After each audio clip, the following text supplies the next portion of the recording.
going to have Alireza Pourali, who's going to talk about ORION. Nice name, by the way. Hi everyone, my name is Alireza Pourali. I'm a PhD candidate at York University, working under the supervision of Dr. Hamzeh Khazaei. This is our work for ORION, which is integrated runtime modeling for predicting deep learning training time. So that's just a picture of our the sound engineering building right here. And this is our performance and analytical computing systems ICPE. So we work in Toronto in Canada. So before going to the details, just to give you an overview, now since we have these machine learning models, deep learning models everywhere, one of the main issues is training them. So you need to access these GPU resources, you need to rent them, you need to pay money, but the main issue here is training time is unpredictable. And you could have wasting time and money by making wrong choices. So basically, the existing predictors, they focus mostly on GPU compute only. But in our work, ORION, we actually take into account the data part, the data pipeline, the whole system, the input-output pipeline, that how much those affect the whole training time. And this is a complete end-to-end training time prediction, and it also generates as well to unseen GPUs and system configurations. Now, as you all know, we have these deep neural networks everywhere, from speech recognition to self-driving cars. So in San Francisco, these are the self-driving cars, probably some of you have seen that. There's also natural language processing for GPT, so when you talk to them, they understand what you're saying. And recommendation systems such as like Amazon, they recommend you products, and also Netflix, they recommend you movies and so on. But the main issue is, so ML engineers or experts, researchers in ML, when they want to train their own models, their own specific models, when they go to these cloud providers right here, they face this long basic list of GPU resources, how many CPUs they should actually use, what storage type they should use, what RAM they should use, and so on. And this is a confusing list. So if you make a wrong choice, you would end up actually wasting time and also wasting money.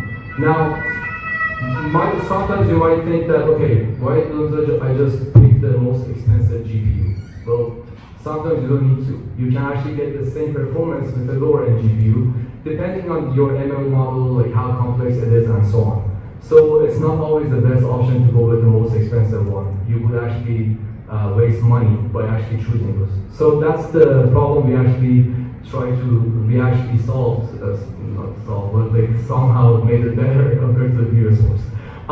So you might also think that accessing multiple GPUs is that a good option? That's actually expensive, because why would you actually waste time by actually accessing these GPUs and then see which one gives you the better results? So you're wasting money.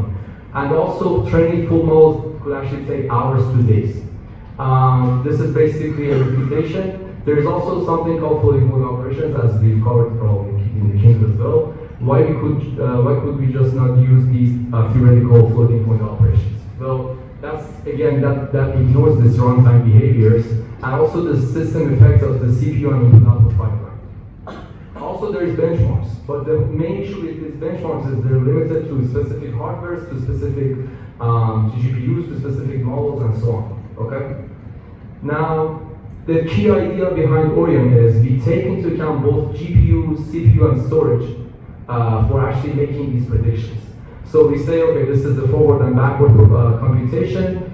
We connect that, I'll get to the details about that, we connect that to timings, and then we also say how much the data decoding and preprocessing takes, how much time that it takes for that processes, and also how much time it takes for this data transfer.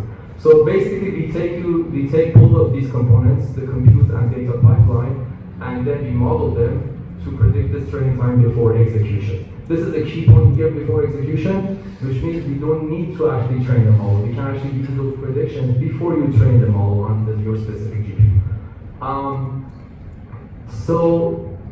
Training has two interacting paths, as I mentioned, the compute path and data pipeline path. We model both explicitly at the iteration level and the GPU execution time. So depending on the model, how complex it is, what is its architecture, how many operations it happens based on that architecture, whether it's a CNN, an NLP, or a transformer, the computations will actually differ based on the different architectures. So you might get more complicated once you have more layers, once the architecture differs, and so on. And the pipeline latency, how much basically this time that it takes from the model, from the data to get transferred from the storage to the CPU, how much that actually affects the training time.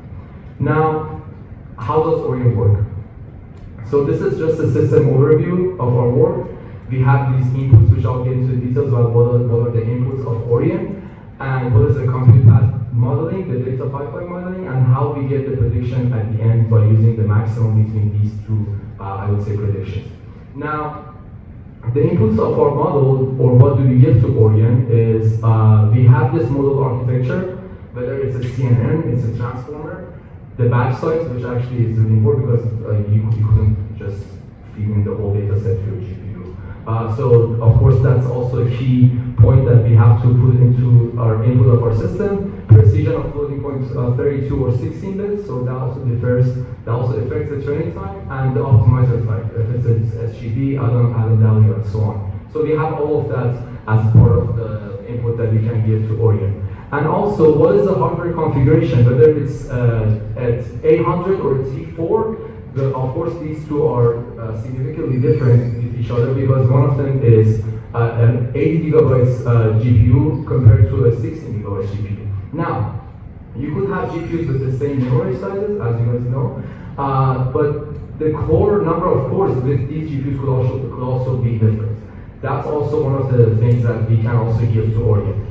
Now, how many CPU counts we use or storage type, whether it's an SSD, NVMe, so SSD, it goes 500 megabytes per second, you know, the read and write speeds, compared to an NVMe, which they go from 3000 and so on. So that's also one of the components that we give as an input to ORION. Now, this is just the whole part of the compute path planning and data pipeline planning. We don't run the model, we describe what the training setup looks like. So basically, ORION converts these into features. Now, based on my experience with my master's and also working on the supervision of Dr. Hamzeh, what I usually like is to make stuff featureized. So I like to think of problems as how can I make these huge problem into different features and connect these dots together to get the final outputs. So that was that's how basically ORION works in this matter. So at the compute path, we estimate how long the GPU takes per training iteration. Now, we say that we summarize the workload using these key features, as I mentioned. So we have these computation features that tells us how much work is being done. I give an overview of how these computations are being represented in ORION, but the full details is discussed in our paper. But just the important point here is the floating point operations for a CNN compared to a transformer compared to an NLP is much different. So it's just a mathematical thing that it would be much different. These guys would be different with each other. And the memory footprint, so basically how much data is being moved inside that GPU, how much data is being, the computation is being done using that GPU. And these are straightforward. GPU characteristics, we say what is the GPU details, what is the hardware specification of the GPU, and of course the precision. Now, as I mentioned, this is this forward iteration level compute. Again, this is different for each architecture, each model, based on, let's say, different number of layers, architecture type, and so on. And we say, okay, if it's of course, since we're doing the training time prediction, we also have to take into account the backward propagation. So we have a forward and backward. As you guys know, it's the backward is for the model to learn about its issues and so on. And we also have the memory representation, that how much, what is the model parameters, how many parameters that model has, the optimizer states, the intermediate activations, so basically everything that is being computed on that model, on the compute path itself. So we can say if there is a higher iteration value compared to the memory representation, you will have a more compute-heavy operation happening. But let's say the computation of the training is more memory bound, we could actually have a lower row value, so that would actually be a memory bound operation. Now, as I mentioned, so when we have these features, we connect them to these timings. We have these features here. Sorry. So we have these features here: the iteration level, batch size, and learning rate. What is the GPU characteristics, and so on. And using a regressor, we would actually have our model trained and connect these features to these timings. So that's the important part here. So now that we have all of these representation, they need to make sense. They need to be connected to a timing. So that's actually how the connection is being made using the regressor. That's for the compute path.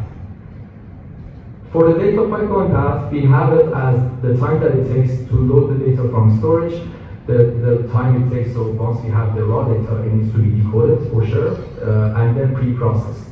So basically this is the addition of all of these together, and then let's say depending on different storage type, we could have different, this access time, decode cost could be different, CPU processing time could be also different depending on the number of workers. So we model that total time to prepare one batch.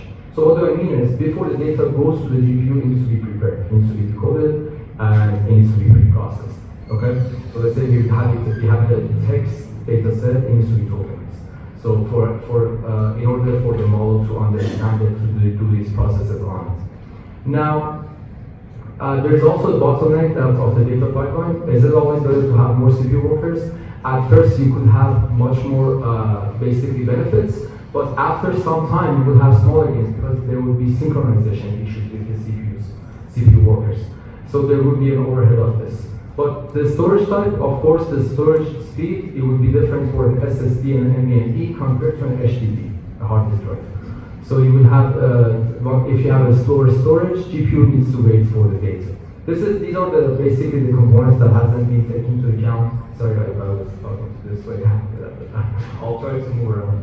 But yeah, these are the components that wasn't taken into account in the previous works. So we also take into account these input-output pipeline behaviors as well. Now, let's say we have a fast GPU, training can be actually slow because it needs to wait for the data for it to arrive from the storage. So these are also taken into account. Now, how we do that is we combine these both paths. The output of basically the first part, the compute path, with the pipeline, with the data pipeline path, we say whichever has the highest value, we take the maximum, and then we say this is the predicted output. Why is that? Because they could be running in parallel. Once there is data being prepared for the GPU, let's say for the second batch, GPU could be actually running on the first batch, so it could be something like this. So they could actually run in parallel. So whichever has the highest value or the slower component, that would be the training time, step time prediction. Now, how accurate is our model's predictions? That's the important thing. So, do we actually lead to making correct decisions or not? We actually ran our experiments on 8 different GPUs, from L4 to L40, also on high-end GPUs such as A100 and H100, and of course consumer-based GPUs such as RTX. We only covered NVIDIA and a wide range of vCPU configuration and storage types. The cloud providers that we used was GCP, Google Cloud, and Runtime. These both provide access to different GPUs. And we covered tons of models from NLPs to transformers, such as NLP Mixer, ResNet, Vision Transformer, Distilbert on different data sets from C410 to 100 to Stanford STL10, CNN dataset, IMD review dataset, and so on. And we ran these thousands of configurations. We ignored the warm-up iterations. We did the measurements on 25 measured batches. We took the average of that. Now, compared to our previous work, which is PreNet, that was published in last year in ICPE 25, they focused on these predictions, similar idea of computations, of using floating point operations, but they did it in a layer by layer way. They didn't take the whole model into account. And also they didn't take into account the input output of the data that I mentioned about the data pipeline. As you can see, we had improvements up to 92.87%. And these are just the RMS, these are just the values that we take per step time. These are the RMSE values. We had much better improvements. And overall, we had 44% average of improvements compared to PreNet. And as you can see in here, there's a limitation of prenet that shows that for different storage types such as SSD and NVMe, when we did tests on SSD only and NVMe only, again, we had better results compared to prenet. We got better results on all of the cases, such as these cases where there is an ASMLP and MLP mixer, both MLP models, we have much better results compared to prenet. And of course, we did a test of whether when we do a training and testing test of taking out a GPU, we did that. We took out different GPUs on this unseen GPU evaluation to see, okay, if our model, if our regressor and our analytical model, if they don't see these GPUs, will they still behave fine or not? Though that was the case compared to prenet, we still beat prenet in every GPU. This is just one of the figures that we have here, just for simplicity, but of course all of these unseen GPUs are available on the paper if you are interested. And so we consistently got these lower RMSE values across models and configuration. We captured both compute and data pipeline behavior. Our plan for the next step is to extend this work to distributed training. So all of these experiments and all of our work was on single GPUs. Of course, right now it's more, the area is going towards the more distributed training. That's our goal. And also the cost prediction. What do I mean is if you want to, let's say, reach a level of accuracy, then how can we actually predict that cost for you so you make better choices? So that's it. Thank you for listening. Thank you.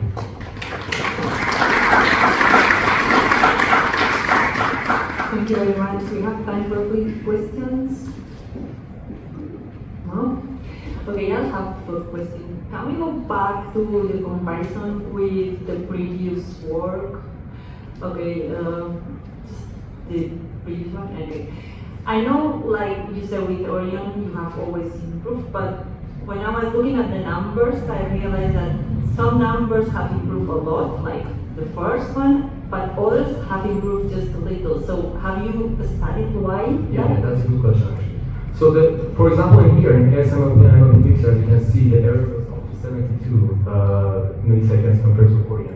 That's why, because these architectures, these models are more data heavy. So the data pipelining part is taking more time. The amount of time that it takes for the GPU to do its computation, because both of them are NLPs, it's much lower than the time it takes for the data to get transferred from storage to the GPU.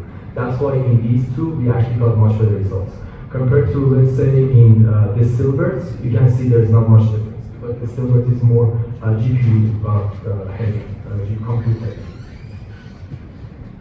Okay, thank you very much. Thank you. So let's